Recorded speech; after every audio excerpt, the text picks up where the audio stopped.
ഗുരു ശ്രീ ശ്രീ മാധവാചാര്യൻ്റെ സ്നേഹതത്വം. ഒരുവൻ ഏത് കർമ്മവും അവനവന് വേണ്ടി ചെയ്യുന്നുവെങ്കിൽ അവന് ദുഃഖം മാത്രം. അവൻ മറ്റുള്ളവർക്ക് വേണ്ടി ചെയ്യുകയും അത് ഈശ്വരവേലയായി എടുക്കുകയും ചെയ്യുന്നുവെങ്കിൽ അവന് ആമോദം ലഭ്യമാകും.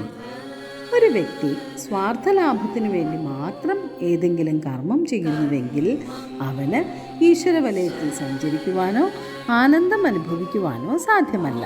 മറിച്ച് മോഹവലയത്തിലും ഭ്രമത്തിലും പെട്ട് ആഗ്രഹപൂർത്തീകരണം ഒരിക്കലും സംഭവിക്കാതെ ദുഃഖിതനായി അവന് ജീവിതം പാഴാക്കേണ്ടതായി വരും.